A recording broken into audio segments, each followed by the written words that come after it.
Next month, Kyle Van Noy will hear his name called in the NFL draft.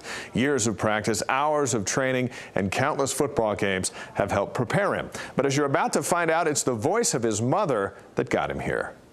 Oh man, the first word that comes to my mom is saint.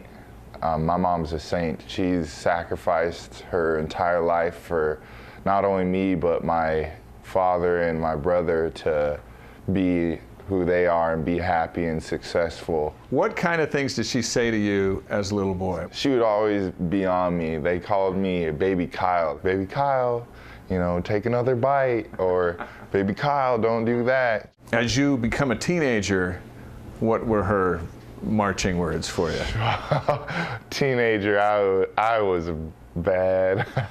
She would always kind of be there for me just to keep going. She was, again, positive. Even when I got in trouble and did stupid things, she would always flip it and positive. The only way you can go is up. You're 16 years old. There's a fireside at the local church. Your parents want you to go, especially your mom. You don't want to go. Do you remember who was speaking? Yes, I remember Coach Lamb and Bronco Mendenhall and a player spoke. Didn't want to be there at all. I think it was around like youth conference too. I was talking to some people the other day, and one of their favorite stories is me, you know, getting into an argument with mom, and I told her I'm not going to youth conference and I'm not going to BYU, and I happened to do both of those. That's funny how. Yeah, funny how that works, exactly. What happened in that meeting with Coach Mendenhall that triggered so many things in your life? It wasn't just about football. It was more. There's more about life than football. And at that moment, you know, sports had always been kind of something that powered over everything. And I didn't really know who I was at that point. I was still trying to figure out things. And kind of that moment, I started then questioning myself with, you know, am I really doing everything I can to keep my faith strong and be a better light to people and encourage people to do better? You go home that night. Are you glad you went?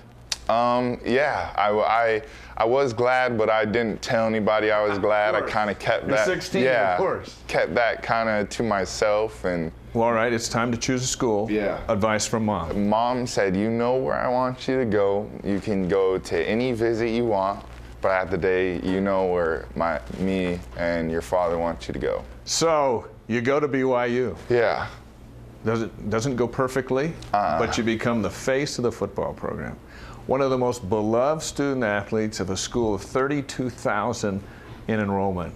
And you listen back and do you hear your mom going, hey, this is what's best for you?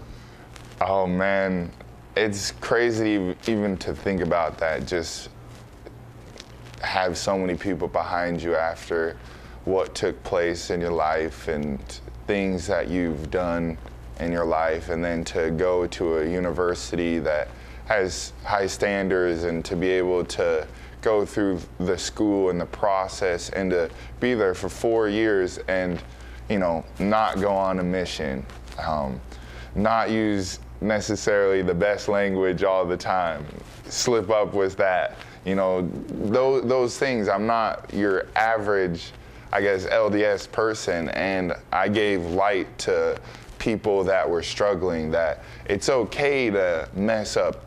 I mean, it's not okay to mess up, but you can come back from your mistakes. Into the hands of Kyle Van Noy. End of your junior season after the Poinsettia Bowl.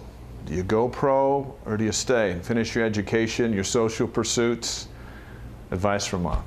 Find a nice, quiet place and give thanks for all the blessings that you have. It's the only place where I don't have any distractions, and it was the shower. It's lone, quiet, peaceful, and in that moment in the shower, it just came to me, you have to stay, you have to come back. Fast forward to where we are now. Mm-hmm. You have your degree. Yep. You're engaged to be married.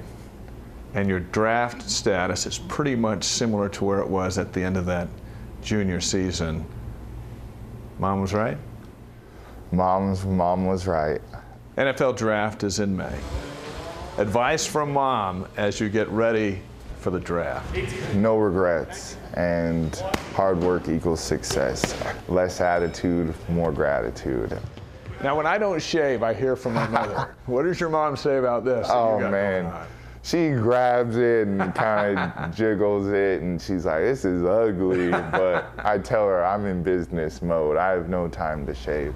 All these things have happened to you since you listened really to your mom and your dad at 16 when you didn't want to. Aren't you glad you listened? Yeah, I'm really glad I listened, because your mom knows more than you think. If there's one thing I can tell the younger generation is to listen and obey their parents.